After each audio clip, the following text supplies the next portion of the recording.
Across all history, the truly strong remain shrouded deep in darkness, hidden from society. They carefully erase all traces of their existence, so that when later generations look back on history, it is as if they were never there. But sometimes, even the most perfect plans to erase one's tracks leave unexpected loose ends. This tome was one of those loose ends, left behind in charred ruins. What secrets lie within?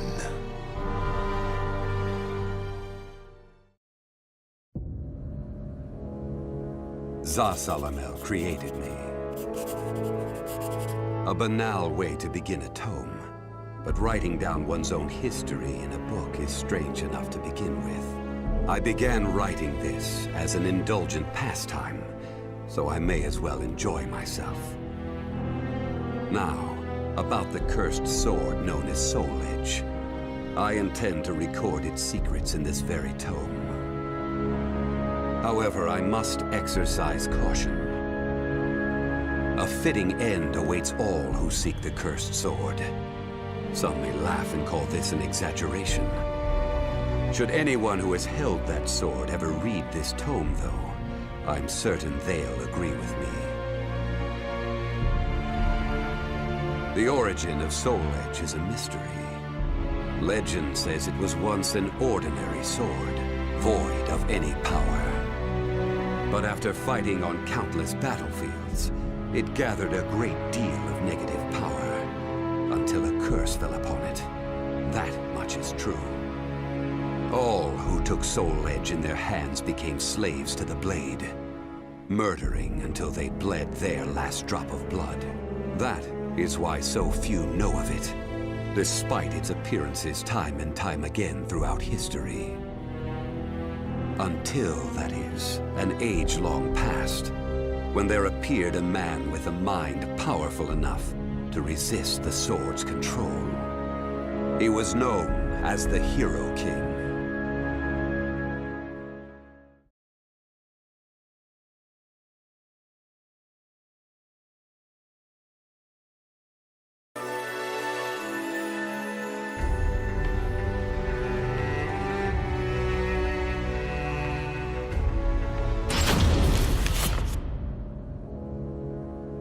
In that ancient age, great change came only through war.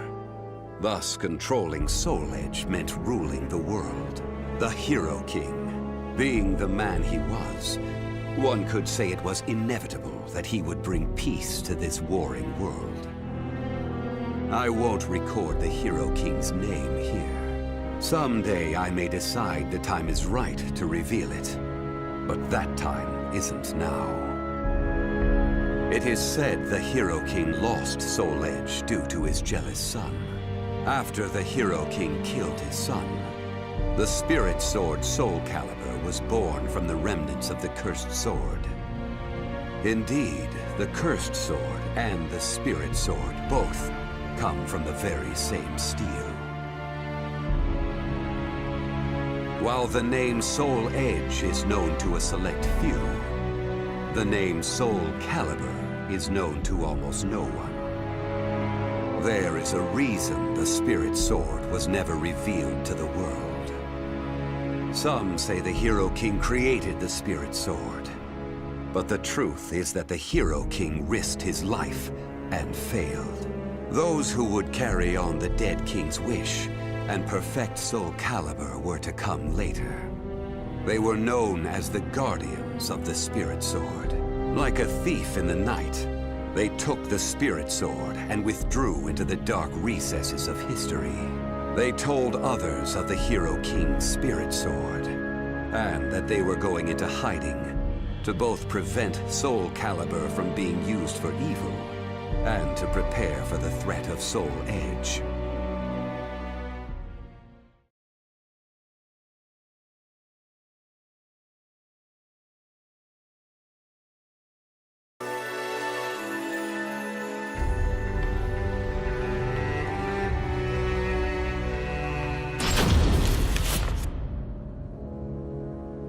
The guardians of the spirit sword only entrust SOULCALIBUR to a select few. One recent example was a king from medieval Europe. Born in Britain, the king used the spirit sword to rule a large swath of Europe. I'm skeptical as to whether the king ever truly existed. But assuming the tales are true, he was somehow connected with the guardians of the spirit sword, from whom he received the blade. Also, it would be reasonable to assume the king fought with the one who possessed the cursed sword and won. After the king's death, though, no one knows what happened to the spirit sword. Perhaps we should assume it eventually found its way back to the guardians of the spirit sword. But it should be noted that their power had dwindled greatly by that time. At the same time, there were those who awaited the second coming of the king. On the eve of the king's passing, a loyal knight set forth to find the spirit sword and restore the crown. That was the start of the secret society known as the Aval organization. They hid themselves well for a considerably long period of time. Not even I learned of their inner workings until quite recently. Sworn to the late king, the Aval organization sought the spirit sword and secretly assassinated all whom they deemed outsiders, those who were aligned with the cursed sword or did harm to humankind. A deeper look, however, reveals there was some unrest hidden below the organization's seemingly unshakable exterior.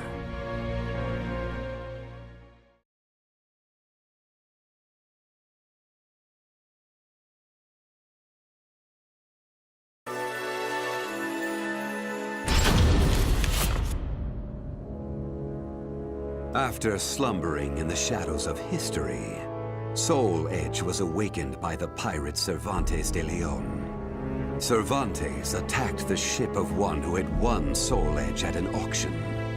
He stole the cursed sword and became its puppet. Soul Edge changes its form depending on its wielder.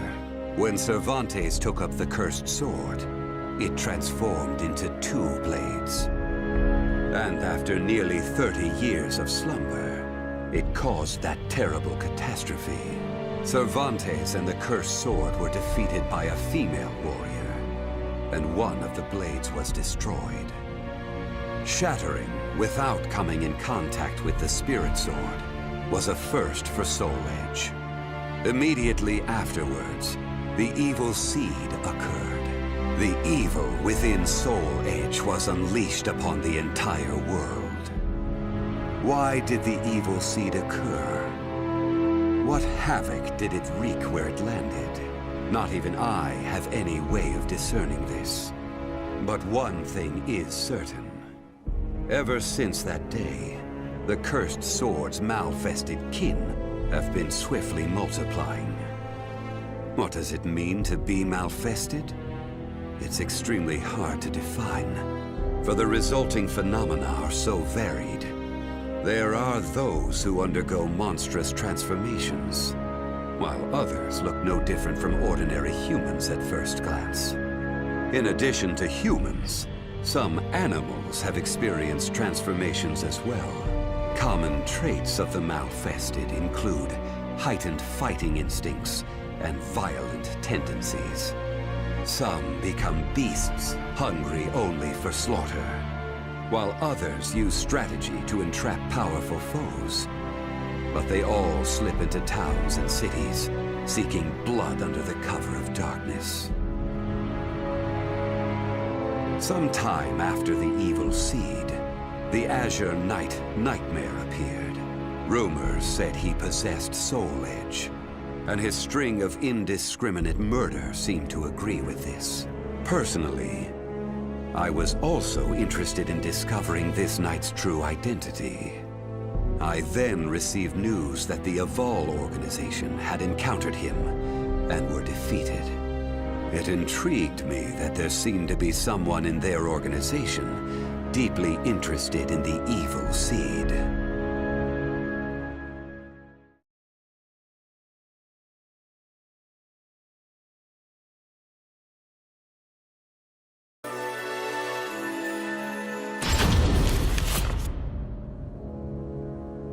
While Soul Edge has appeared constantly throughout history, SOULCALIBUR's whereabouts are still shrouded in mystery. In time, I lost interest and gave up trying to search for any traces of it. But after resuming my search later, I found that it had been taken to a temple in the east at some point. With it were taken a staff able to absorb all manner of energy, and a mirror capable of purifying evil. These sacred treasures were used to create SOULCALIBUR and amplify its power. No one knows what had happened to the Guardians of the Spirit Sword, but they must have met with ruin, losing the Spirit Sword and their other treasures. As for the temple, it later became Ling Sheng Su, a famous martial arts dojo that worshipped the Spirit Sword and the other weapons as the 3 sacred treasures. But now the Spirit Sword is no longer there. The evil seed deeply affected Ling Sheng Su, and most likely caused it to attract evil energy. Its martial arts students were soon overcome by madness and battle lust, and ended up killing each other. The temple fell in a single night. Therefore, no one knows what happened to the Spirit Sword. Only one student of Ling Sheng Su survived. While the survivor didn't possess SOULCALIBUR, there was clearly merit in looking into him. What powers did he possess? What could he accomplish? I was deeply intrigued.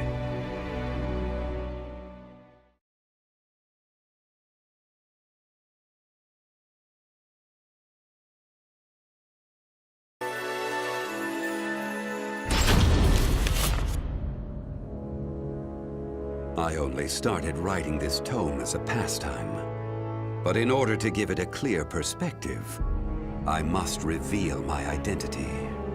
I was once one of the Guardians of the Spirit Sword. The precepts of the Guardians were very strict, one of which stated no Guardian may ever touch SOULCALIBUR. But in my younger days, I failed to properly suppress my urges. When the others discovered my designs, they broke my arms and banished me. Amid my despair, I searched for a way to survive. What I discovered was the art of reincarnation. After a long period of training, I mastered the secrets contained within this lost wisdom. I reincarnated myself over and over again, and became an entity that could transcend generations. At first, I didn't realize the price I would have to pay for eternal life. For every time I reincarnated, I experienced the pain of death. It felt like my soul was being crushed. It is hard to put such pain and suffering in words. Indeed, I hadn't managed to completely escape death. No matter what one may accomplish in life, death remains inescapable. My bodies have lain in countless graves, but my soul will never rest in peace. So it was that I came to yearn for the final eternal death I could never have. And such desire began to corrupt my everlasting life. Gradually, I began to seek out death itself.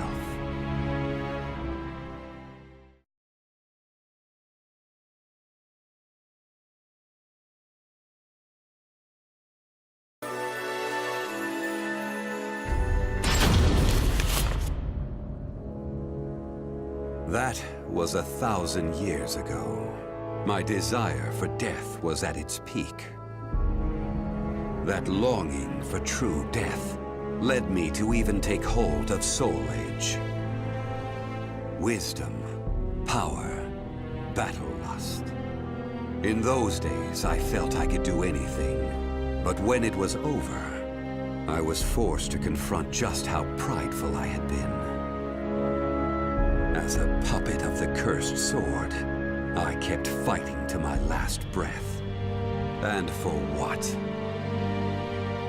I fought in an age of endless war that spanned the world, all to establish a certain dynasty. That is all I'll say on the matter. I've lived as every type of person. Old, young, man, woman. But I've never felt as much joy as when I wielded that power. However, not even the cursed sword could free me from the chains of samsara. And so I died, and was born again into this world.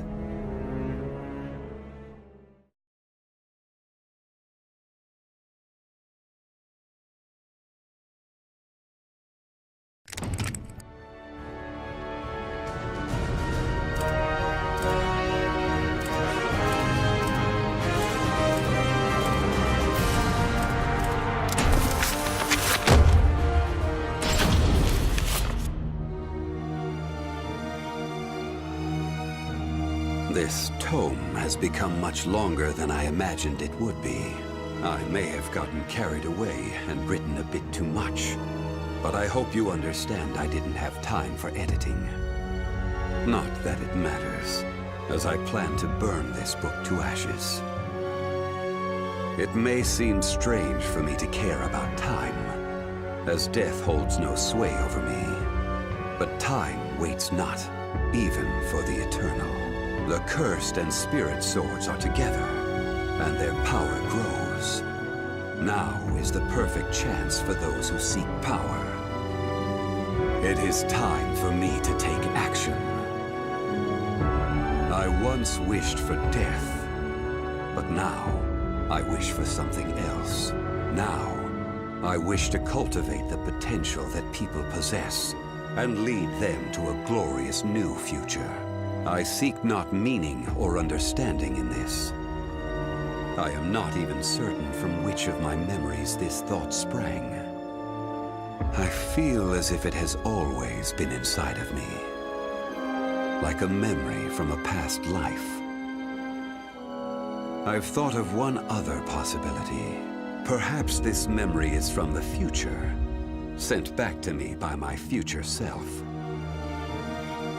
Or maybe I simply have too active an imagination. Whatever the case, everything will begin once I acquire the power I need. The cursed sword and the spirit sword. I need them both to proceed with my plan. It has already been set into motion.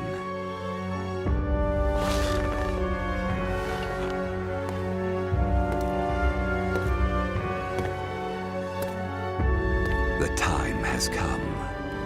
Now I shall harvest the fruit